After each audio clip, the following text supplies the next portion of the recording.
one of my leaders. I heard this phrase from him.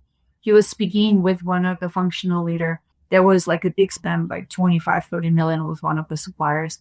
And he asked the questions, and that leader told the CPO, don't worry, we got it. And my CPO very calmly said, if I do not know, and if I do not worry where $25 million a year go to, I'm not doing my job.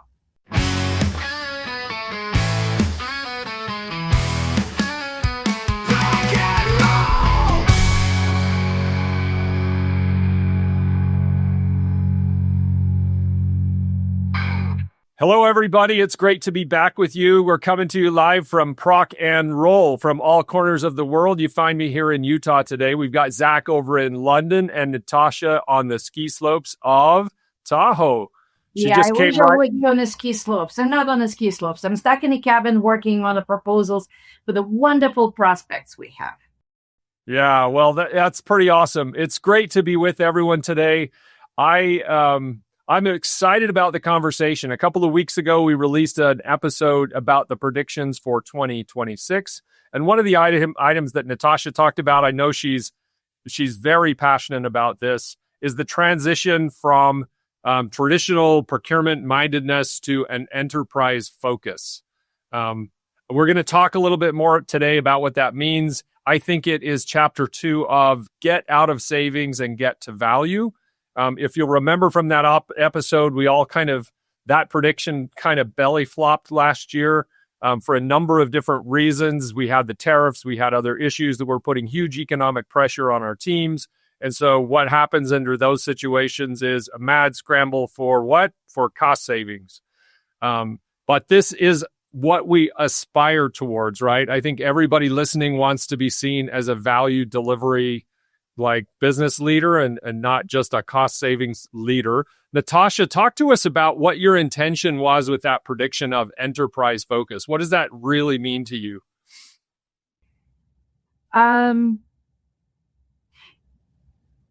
It means to me that we all join particular enterprises, and we all, one way or another, regardless of the company ownership, we're shareholders of the company, and we all want our shares perform well.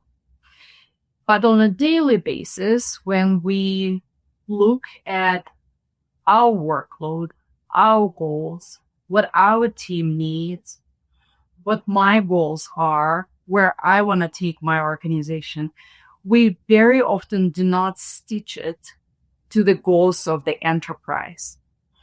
I very often spoke with my team in the past is that everyone wants to work for the growth company, but working for the growth company means working uncomfortable hours because you're acquiring an international entity, and nobody wants to do that. Working for the growth company means stepping into the areas that may be outside of your responsibilities, but not everyone wants to take that risk. So it's kind of like everyone wants to work for the growth company and feel excitement, but not necessarily going out of the comfort zone. And I think that the comfort zone for all of us is to be functional leaders, because that's what we know. And when I was reporting to the COO, I had to be responsible just for procurement. And I had to understand a little bit about supply chain, which I knew, a little bit about tech, which I knew, a little bit about sustainability, which I knew. So I was in my comfort zone. I started reporting to the CFO. I have to start understanding the tax laws on an international basis, cash flow. I have to be mindful about FP&A's goals. I have to embrace a lot of information, a lot of mentality that is not necessarily organic and familiar to me. So transition from functional mindset of the leadership to enterprise mindset of the leadership means pushing ourselves out of the comfort zone of how we lead and what we care about for the benefit of the enterprise. There are so many things that can happen when one of the things that jumped out at me that I didn't even expect to be thinking from what you said is this kind of mindset is associated as well with a progression towards more senior leadership. You were working at one level, you went to the next level, and that pulled you to a more enterprise focus. I don't know if you felt like you did that proactively or if that was a reaction to the expectations of your new leader. But if you, Zach's usually the one to call out the practical tips, Zach, so I'm going to steal it from you. But if you are a junior leader, if you're working on your career and you want to figure out how to rise up to the next level, you have to rise up your thinking, your goals, your understanding, your language to the next level. Beautifully said, Conrad. I completely concur. And it's something I went through myself. I noticed, as I gained more years of experience, that what was really constraining me was my overall mindset, right? Because my mindset was goal, a hammer, nail, use the hammer to hit the nail and achieve my goal. But as you rise up, you realize you got to ask yourself a different question, right? And the question is, what's right for the business, right? That's an extremely important question. Even the board and your CEO and your company will sit down and all of them, if they're good leaders, will be asking that exact same question. What's right for the company today?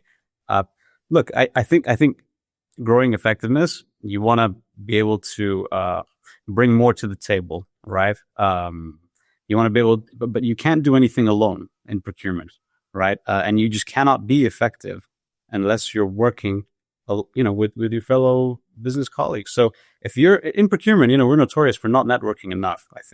I think at all levels we should be networking more, growing more. Yeah. I mean, the old rule of supply chain or any interaction, frankly, is that supply has to meet demand. We on procurement side, we're responsible for ensuring that supply is available. That supply is available at the right time, at the right quality, and at the right price. But if our supply does not match the needs of demand, then that is my functional mindset. I am just selecting suppliers based on some set of rules. But if I don't understand what demand really needs, like when marketing says that I need an agency to do my events, are we procurement people asking the right questions to understand what kind of events? What's the distribution between physical activities and digital activities? How does it connect to the sales? Is it the sale done on a local level or on an international level? Are we tracking it to the revenue? How does it impact the budget? Does the product need to be in certain places at certain time for this particular event or for this agency delivering that campaign to make sense and produce the results? Very often, we procurement people don't even think going that far. We just like, okay, let me search for event agencies in your area. And we do that without asking 50 other questions. But it's because we do not learn deep enough details of our business. So we're not deeply familiar with the needs of demand. We just feel we're responsible to provide supply. The rest is not my responsibility. I agree, Natasha. The focus so often, from category teams, for example, is going to be things like ticking my compliance boxes, ticking my commercial boxes, making sure I get the best price. I would really encourage everyone, all our listeners, to reflect. And are you really asking the types of questions that Natasha's pointed out, right? Like, are you really trying to understand what's the goal of your stakeholder? What are they ultimately trying to achieve? What's their long-term strategy, etc.? I suspect it's definitely not done enough, and it definitely doesn't need to be just leadership. I think this should be across all of procurement. Yeah, if you don't do that, you're pegging yourself at a certain level, right? I remember, it had to have been in the 90s. I met with somebody in my neighborhood. He was a good friend of mine. I think we were going to church together or something. And he talked about procurement and what we were doing. He was in sales, right? He worked for Pepsi and he was in sales. And his comment was, there are people that are in the game and there are people that are keeping score. you guys are basically just keeping score. And I think that's like the traditional mindset. Like, are you in the game? Are you adding value, or are you just keeping score on the sideline? And Zach, you talked about checking boxes and doing things like that. Like, it just triggers me like, yeah, we cannot be seen as keeping score. We have to be seen as in the game. Like, we are teammates for the business. And to do that, we have to understand what matters to them. Enabling business success means you got to understand what business needs. And this creates a really complex problem, right? We've talked about cost savings. We've talked about managed spend. Like, these definition metrics that we kind of grew up in believing that they were the definition of the value that we were adding, they don't work anymore, right? When you go, like, how do you think about metrics in a place where you're moving from something so tangible as that to, like, this is what success is to the business? How does procurement, report out with a metric that talks about our value add versus our cost savings or our managed spend or whatever it might be? NPS, CSAT scores.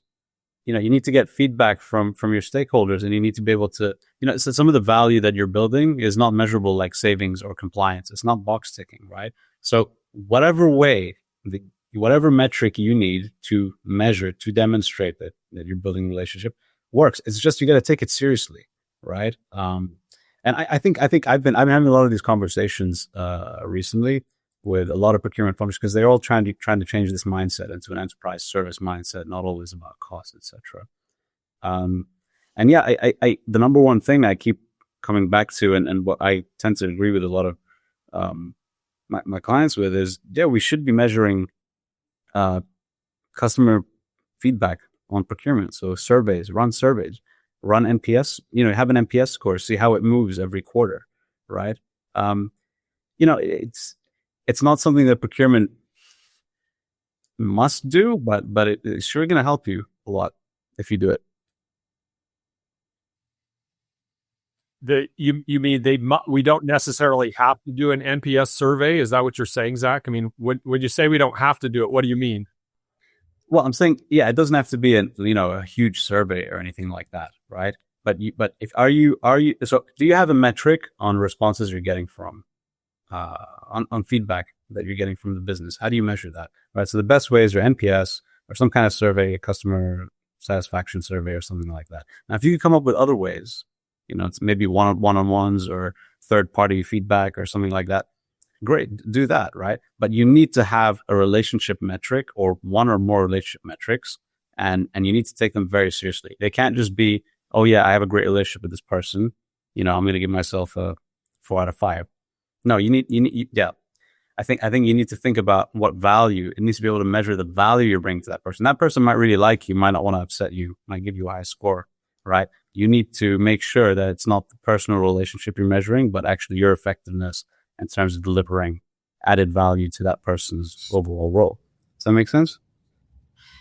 It does. And I agree with you. NPS or any other sort of survey is good. But you know what is even more accurate indicator that you generate value is that when your stakeholders do not bypass you, when they engage you in a conversation before they make a decision. If they come to you and say, oh, my favorite procurement person, I brought you a beautifully structured contract on negotiations that were already completed. And we already did the risk check for the supplier. We made your job so easy. We love you so much. Please sign the contract tomorrow. You're my favorite one. Yeah, I don't need this affection because I know you just you just bypass everything about what procurement stands for. Yeah, right? But that's when it's going well, Natasha. What about when it goes wrong, right? How do you know that you're missing the mark, right? Because you might see spend under management go down, like you're being circumvented, but you don't know why exactly. I think she was being sarcastic, though, Zach. It sounded like sarcasm from Natasha to me. No. I was partially sarcastic, but reality is that if my stakeholders engage me in the thinking process of we're thinking about doing that, right? Like I would say that when in 2018, Salesforce decided to become Olympic sponsor of Paris 24, and they engaged chief procurement officer at that time, and 6 years prior in the conversation that we're thinking about it, please arrange the troops. It was at the conceptualizing phase, and procurement has helped develop all contractual relationships with all parties involved related to that. The closest partnership with marketing that you can possibly think of. So to me, I don't need NPS to send to marketing team because I know that they engaged procurement in the Holy Grail. It's still our job to replicate that across the entire marketing organization because it's a large organization. We may not have the same level of close collaboration in promotional items or digital marketing or print, but I can deal with that, right? So because I know that from the leadership perspective, then the team will have to bring a lot of third parties. We need to figure out how to make it effective. There are a lot of dollars in play. Zach, are you conceptualizing a metric as she's talking? Like, what are you thinking about from a metric perspective? I know you do this all the time with customers. Yeah, I am. I'm thinking about it from a metric perspective. I'm trying to figure out like how do you actually where's the line between procurement adding value to your stakeholder and you just being embedded in the function with that stake? Like, at what point do you draw the line between this is a marketing procurement expert who works closely with marketing, and oh no, this is actually a marketing role. You know, you're helping decide strategy, helping, you know. I think that's where you got to get the balance kind of right. You need to be measuring things that can be attributed to procurement, that are expected of procurement to do in that process. But at the same time, you don't want to put yourself in a box and say, these are my lines, and outside of these lines, I don't engage, and I don't go beyond that. Procurement is responsible for providing a supply, for supplying everything what's needed to satisfy enterprise demand. And that supply, more often than not, is coming from the third party. So having available third party with the right skill set at the right time and the right price point in a risk evaluated and compliant way, that is responsibility of procurement. So, but I think what Zach's talking about is I don't remember who said this the other day in our predictions episode, but the idea of, you said procurement will get smaller, right, Natasha? That was one of your items. We talked about the gig procurement, central versus decentralized. There's a bunch of different things here.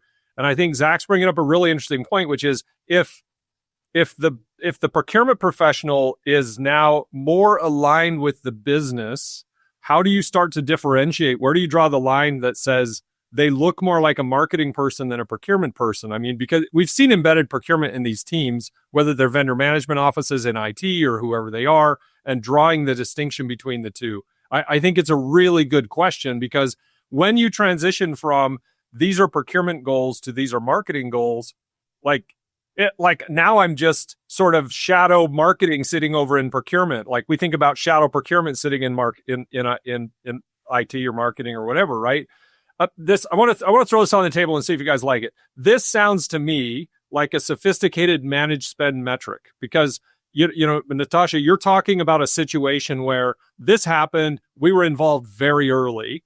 Other cases, we were not involved very early. So when I add all of that up in some form or fashion, my new definition of really good managed spend, or value, let's say, is very early involvement, very close partnership, very close understanding of the business. And a lot of teams are calling managed spend that rubber stamp on the contract that you started with. Here's a contract, it's all done, go ahead and sign it. And we sign it and call it managed spend because we put ink on it or placed a purchase order. I mean, I've seen the whole gamut of what managed spend means in an organization. And I think you're raising the bar and saying managed spend at the top level is really value delivery.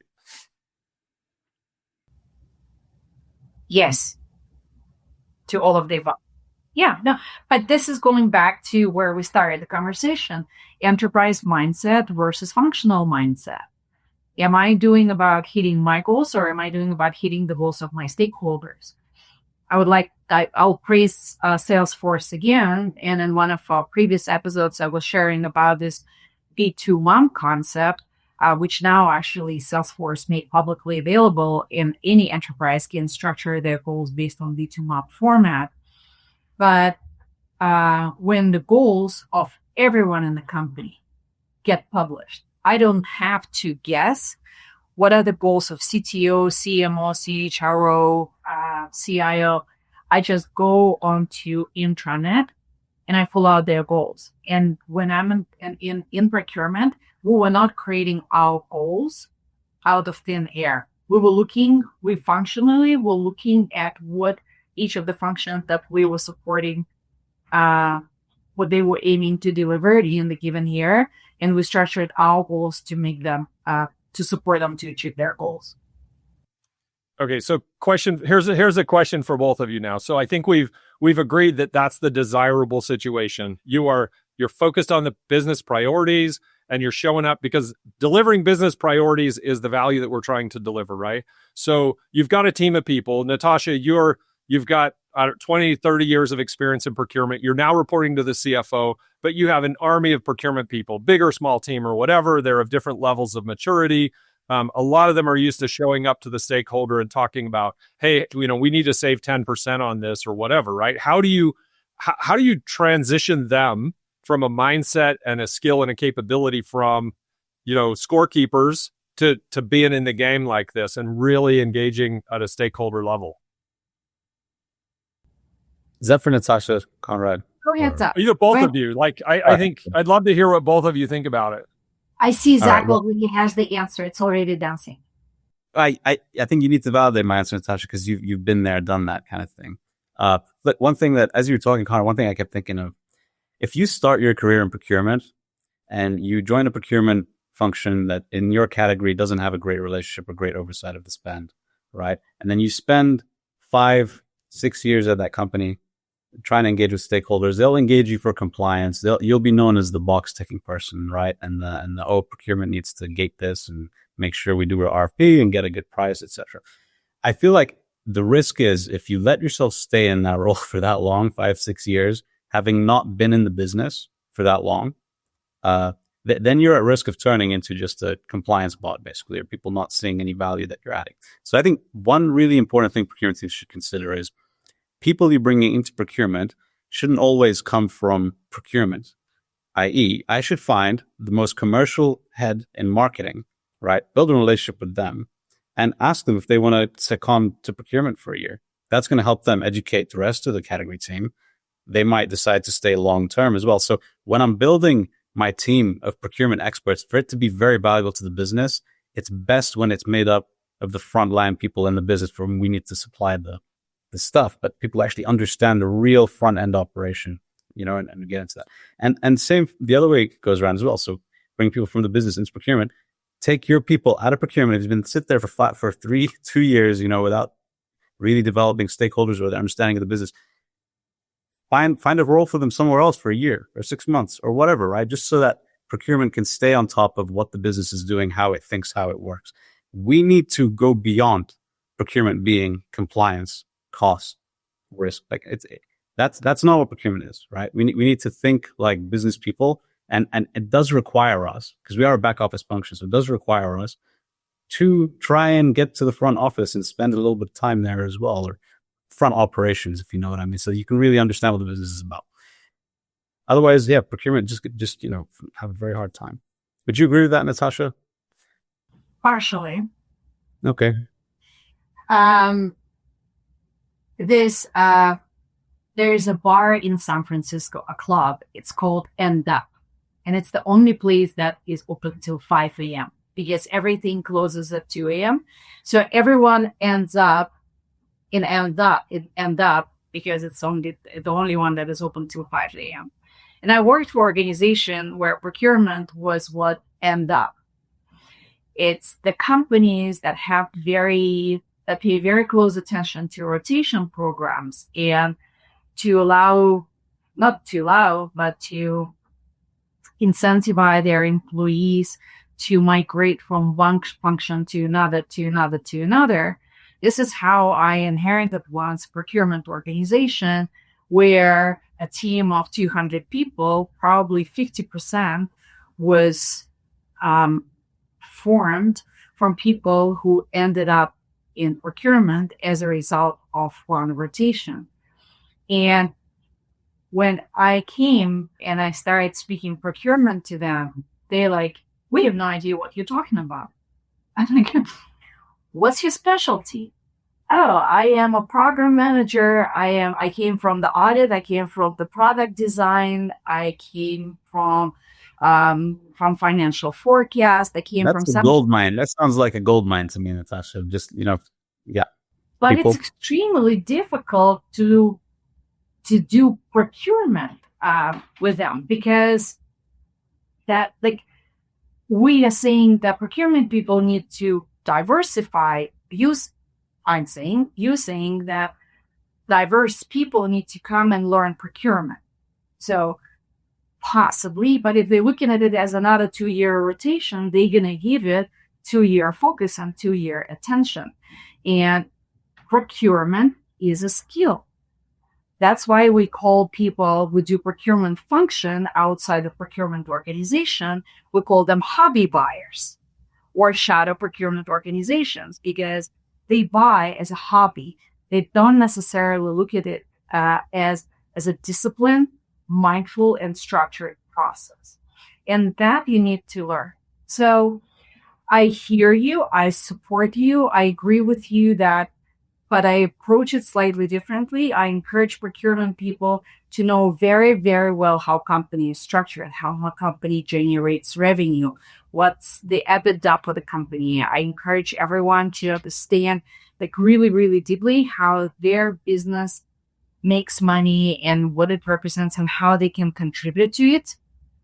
And what you're saying is that everyone else who understands all of that, come to procurement, bring your knowledge, sprinkle it, and then you can go back to your marketing. Well, the end-up strategy feels like a leftover strategy almost. Like if you're rotating people in that aren't motivated, they aren't really into the opportunity to learn. I mean, I think most people can come into procurement within 3 to 6 months, depending on the role you put them in, have a pretty reasonable, unless they just hate the whole idea of it, have a really reasonable competence if they're business-minded, really trying to approach it. If they're leftovers, like get in a rotation program and they end up in procurement because it's like the low spot on the hill, they just end up there.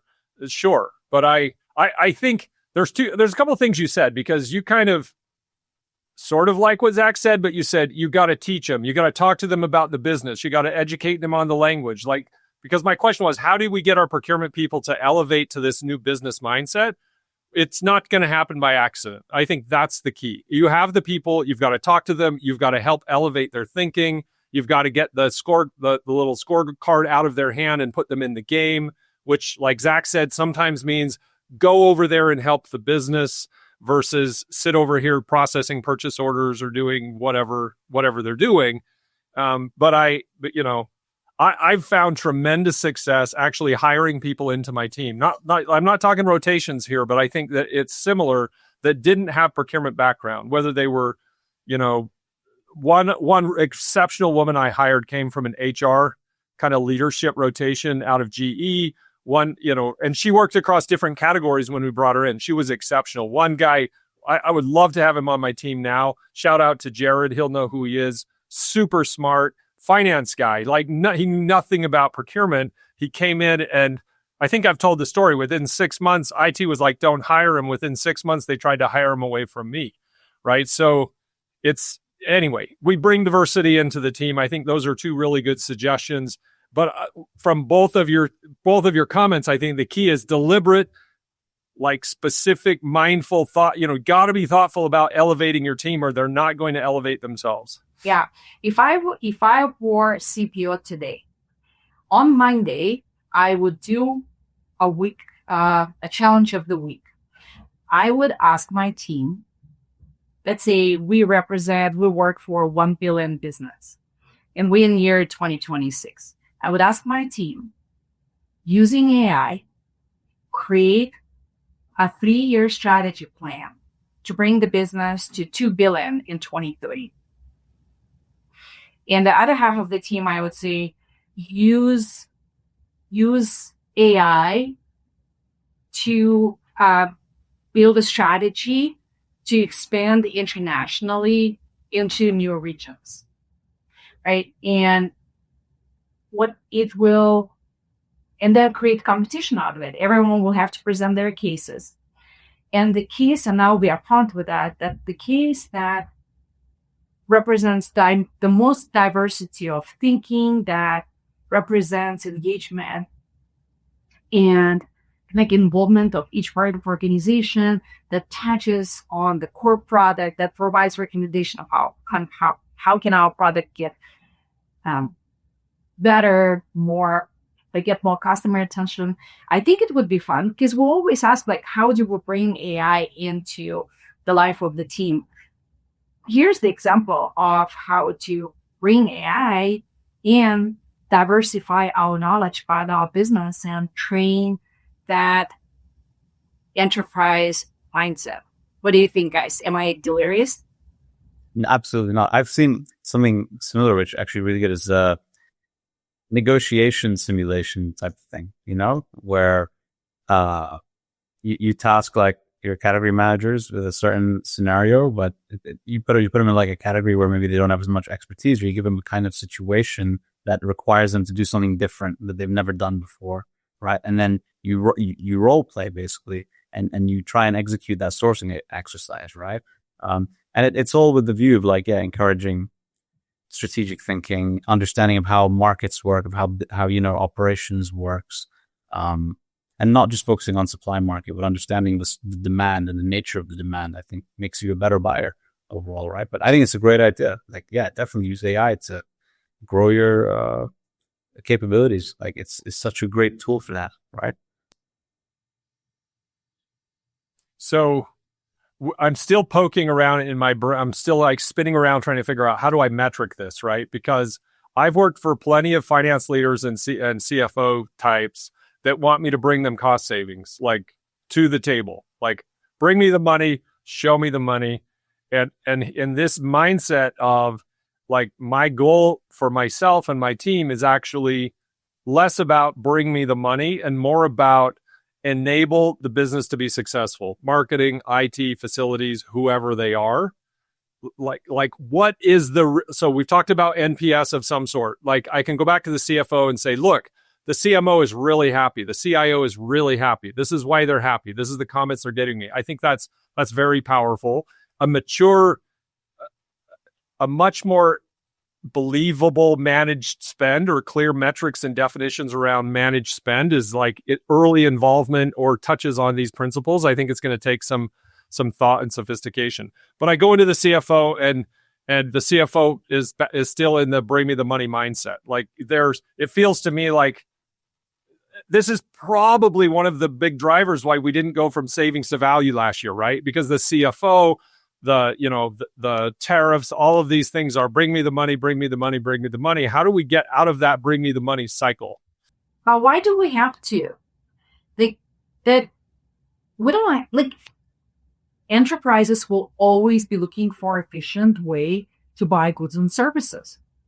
That is their job, to be mindful of how they spend money. I think that savings will always be one of the metrics. And I don't see what is wrong with that. We're just putting additional value on the top of that. And additional value is in our subject matter expertise. How many times I heard from the stakeholders, I remember when a conversation with one of them, head of real estate and facilities, when they kind of allowed my team to work on the Holy Grail on the leases. And I said, I cannot thank you enough for giving us the opportunity to look into it. He said, I cannot thank you enough for hiring qualified people, because I've been looking for a long time to get this help from procurement. You just like your predecessor, and that I had the right resources. So this subject matter expertise is very much needed. I think there are very few people and organizations in the world, if you come to them and say, I can offer you qualified help that will make the life of your team easier, and you can focus on more projects or projects of the nature that you always wanted to do but never had bandwidth. And the leader of that organization would say, no, thank you. I think we're getting somewhere, because I totally agree with what you said, Natasha, and you're right to challenge, like, why should we? Our job is to connect the supply market, right? I guess for me, and maybe this reflects more my personal opinions and values than it does about procurement, but I always want to try and move procurement up to like that commercial badge as opposed to a procurement badge, because I associate procurement with supply and fulfilling supply. I associate commercial with just business savviness and still delivering cost, delivering value. And if we're dealing with supply markets, they're very important in some cases. So instead of someone coming to you, a stakeholder coming to you with a brief of like, this is a spec, right?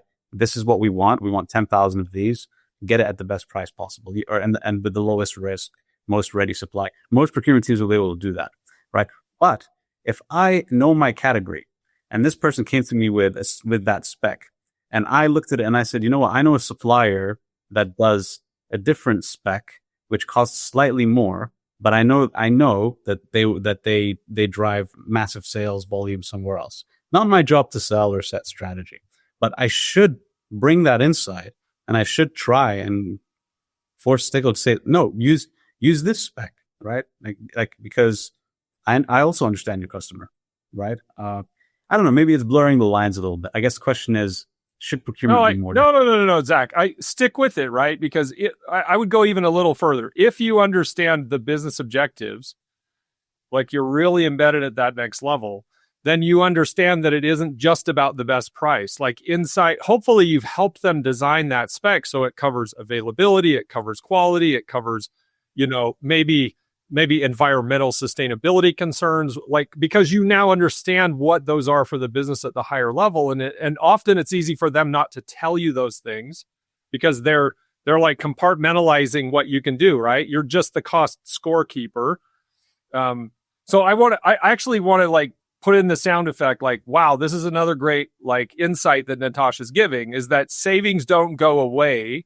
We just don't lead with savings. Right? We don't knock on the door and build a relationship like, hey, I'm here from procurement and I'm going to save you money. Like everybody knows where that conversation's going to go, right? They start to see procurement as a tax instead of, hey, I'm from procurement. I have 3 dedicated resources here to help you achieve your goals this year. What are your goals this year? Well, let's complete that thought, Conrad. So it's not all about don't lead with savings. So can I also say don't lead with risk? Yeah, for sure. I mean, what we're trying to lead with is them, right? We're coming out of our chair and we're starting to put ourselves into their chair. What do you need to do? What do you need to have in order to be successful? I might have told this story before, but I had a team member. We were working with IT, and we were talking about laptops and laptop pricing and everything else. And the team we were working with was like, we've got to figure out how to manage the logistical operations of the receiving of the laptops, getting them over here. Like it was an IT job, but they didn't have somebody to do that work. We took, and Natasha, you may shoot me in, right in the chest for this, but we took the person and said, look, to get this broader project done and enable the business, I'm going to take this procurement person. They're going to work with IT to build out this process, which is ultimately like it was a closet in business, right? This isn't a big warehouse. They're going to help manage the logistics, the process, build that all up. They frankly looked like an IT person for about 4 months while they got that whole thing flowing, right? That's what they needed in the business. And layered into that was this way to more effectively use the dollars that are being spent on laptops, the reuse of laptops and all these other things. Yeah. I think it's the reason I said earlier I disagreed, Conrad, is because you said you want to try and come to the stakeholder and do what's right for the stakeholder, and and we were talking about doing what's right for the business. So even when I go speak to a stakeholder and I'm in procurement and they're their stakeholder, they know their area, I wouldn't look to just oh, they have a checklist. I'll go, yes. Okay. Yeah. I kind of understand the ask, right? But then I put it in the context of what the business needs and how the business works and how it operates. And I feel like procurement should have the judgment to say, do you know what, your demand is wrong, or your specs are wrong, or you're focusing too much on this thing. It's not about the stakeholder, and often we try to please the stakeholder a lot. I see this a lot in back office procurement. I think in direct's a completely different story. Back office procurement, especially in financial services and stuff, seen as it's seen like that as just a support function there to support order taker. Exactly. And there is an evolution of like doing that. Or orchestration is one of them. I'll give you a really interesting example. It's a bit of a segue here. I had one client recently tell me, okay, we want to take an orchestration because we want to make the lives of our requesters and customers best possible. Right? We want seamless, touchless experience for them. And that includes whatever they want: onboarding a new supplier, getting a new contract, amending a contract. Great. Then I went and talked to another client in the manufacturing space. And they were like, no, I don't want to take an orchestration. I want the process of like onboarding a supplier to be as convoluted as possible, because I've already decided who the best supplier is, who the best market is. Especially, I know for you, it's a bit of a different thought, but well, when you bring a onboarding in, I think you need, ultimately you want to improve it, but you get the just my point there being, you have creative control over this. Like if your job is to give the business, be the supply market eyes and ears and person for the business, then do that fully, right? Don't just let other people tell you, oh, I want to go to this part of the supply market, or I want to go about it this way or that way. No, your job is to make sure the supply is not only fulfilled, but that it's actually strategically serving the business. The supplier is strategic, products are strategic, that you understand how they go into the customer end product and what value they add, etc. The deeper you go into that, I think the more value you can add back as a business procurement person, as opposed to just a functional one. It sounds to me like it's possible to be an order taker while you're pretending to be like concerned about the stakeholders' priorities. Like maybe they're not giving it to you in like a signed spec, but you're so afraid of irritating them that maybe you don't push back, or maybe you don't add value and question and do things like that, right? Is that kind of how you're describing it? Yeah, exactly. I think procurement should be bolder, own our voice more, right? It's not just meeting supply, yes, but I'm not meeting supply. I am the channel for all the supply, right? So I understand how this supply helps the business. So we started this conversation with Natasha's prediction that this year we should move, like it's the opportunity at least. I don't know I can't remember the words of your prediction, Natasha, but the movement from functional to the enterprise, which is like that's an amazing aspiration, I think, for anybody out there at any level in procurement. Like elevate your thinking to the next level. At the same time, we don't leave behind what, our roots, which is, we're hired we are still in charge of risk and compliance and value and some of these other elements, right? That absolutely needs to be there. But when you look at the enterprise and say, what is enterprise? If I'm talking to the CMO, the head of IT, of course there's stakeholders 2 or 3 levels below in a lot of organizations, but if I'm engaged at those high levels and I understand what matters to them from a priority perspective, of course there's maybe some stuff above them, but can I trust that their voice represents the enterprise? Or are you saying like what are you saying? Maybe you're engaged up too low of a level if you're getting caught up in the functional priority or that person's opinion, or what? No, I think everyone is in, it doesn't happen. This alignment should not be happening just at the C level. It should happen at all level, because very often C-suite agrees, shake hands, and then we truncate it down to our organizations and it doesn't go anywhere. Because at the senior director level, people is like, yeah, great vision. It's not going to happen. And they don't even try. Right. So this enterprise mindset, that should be nurtured and formed and regularly attended to throughout the organization. The role of the leader, the role of the CPO is check on the team, how well they made one or another decision. I think that the core of the enterprise mindset is that every time you're interacting with your stakeholders and they're asking you to do something, that you're not just asking yourself a question, is it right for supply chain, or is it right for tech, or is it right for HR, but is it right for the Inc.? Is it right for the company? Do you remember how when we spoke with Lucian, we asked him that, Lucian, you have the boss, you have the peers, you have stakeholders, you have your team. How do you make, when you're making a decision, what's your, what's the set of your main decision criteria? And he said, the main criterion is that, is it right for the company? And when it's coming from CHRO, you would expect that he would say, is it right for the people? But his next sentence was, we're not in the business of employing people.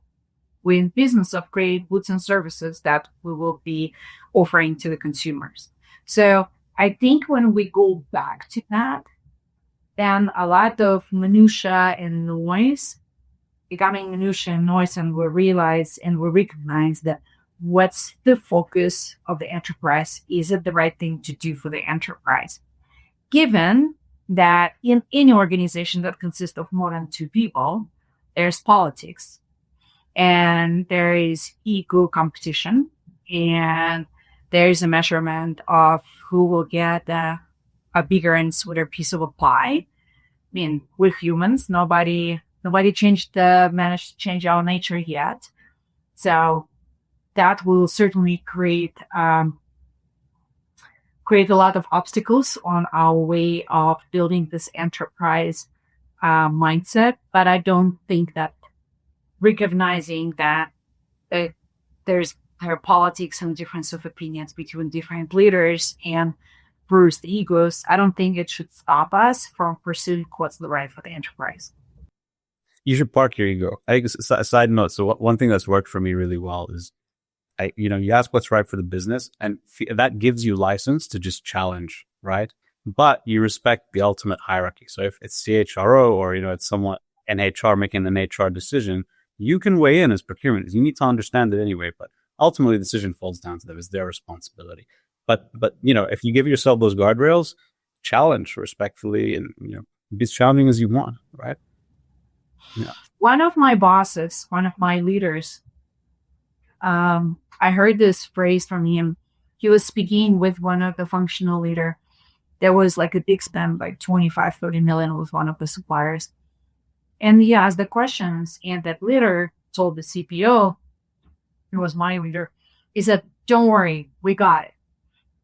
And my CPO very calmly said, if I do not know, and if I do not worry where $25 million a year go to, I'm not doing my job. So I'm not stepping into your world. I'm not challenging your authority. I am just asking, what are you buying since you decided to buy it without my team being involved? As a CPO, it is my fiduciary duty to know where $25 million go to. And that is a very, very fair point. And I shamelessly used this framework a number of times when I was working with stakeholders who would very politely tell me, like, thank you, Natasha, don't worry about us. Go and worry about another organization that needs your support way more and who have way more problems than ours.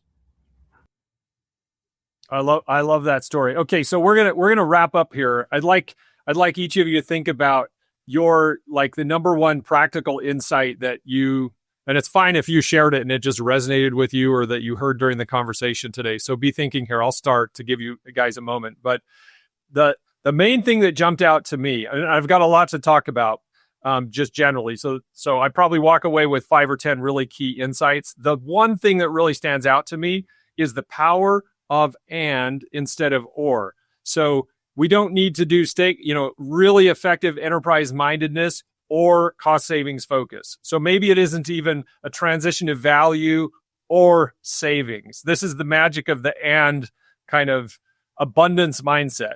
We can be enterprise minded, we can be value minded, but we can also hold that other priority for the business to keep an eye on the value, the cost savings reporting and such. But at the same time, we can go look at our metrics that may be pulling our mindset in a disproportionate way, one way or the other, and redefine them in a way so that managed spend doesn't leave the stakeholder and the enterprise out of the equation. So really, really helpful to hear, have you guys kind of help me through that thinking. Because honestly, I've thought a lot about how do I get, so I'm not focused on savings, I am focused on value. And I think it really is has to be a both.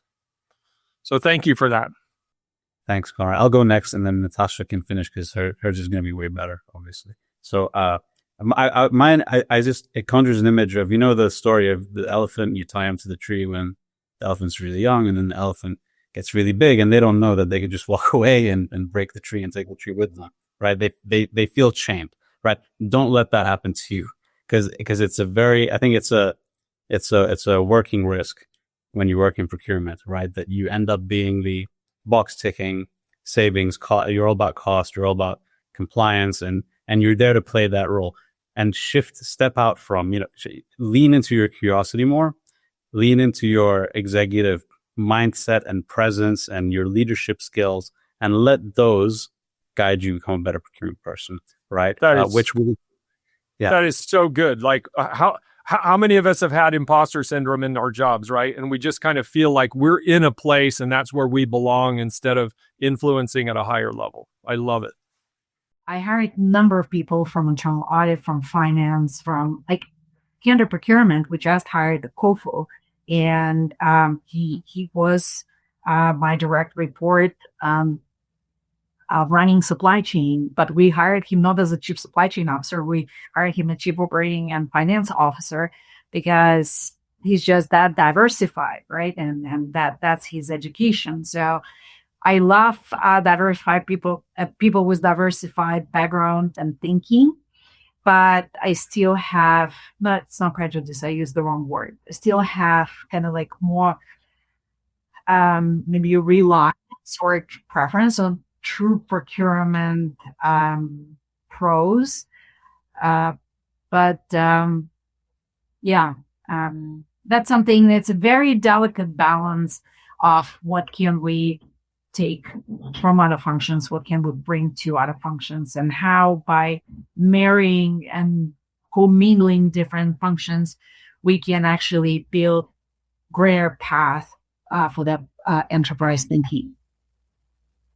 I can see a really great podcast, one of these, in the next month or so, about the talent, talent selection, talent hiring, what you're talking about. Because underneath it, it's are we hiring for procurement? Or are we hiring for, what are we hiring for? So I'm going to put a pin in that. I really want to, because that would be an amazing conversation. I do want to highlight that if you haven't noticed, we've been talking a lot about stakeholders in this conversation. Next up in our topic is stakeholder management. I know we've talked about this in the past. This is at the core, heart and soul of really doing effective procurement leadership and getting practical. In the next couple of episodes, I think we're going to focus in on what, bring up those frameworks again, Zach. I know we talked about them last year, but what are the most effective frameworks for stakeholder management? We'll probably even bring in a couple of people from the business that have worked with procurement, so we can kind of get their sense of what they think really effective stakeholder relationships and this whole dialogue that we're talking about, how it really works, rubber meets the road instead of the three of us pontificating about what's possible. Let's hear it from the other side. I'm really excited about those. So each of us are looking for those folks. We'll bring them in. We'll do some Procstar, jam sessions with them. Really excited about that. Natasha in the ski slopes. Don't let the business hold you off. At least get one or two runs in there. Zach, you got to get home, man. It's got to be pretty late over there in London. It's okay. Yeah. I'll Love being together. You guys are awesome. And we'll catch you all again soon. Don't forget to subscribe, like, share, comment, all of the things that will help make this podcast more visible and available to other procurement professionals just like you.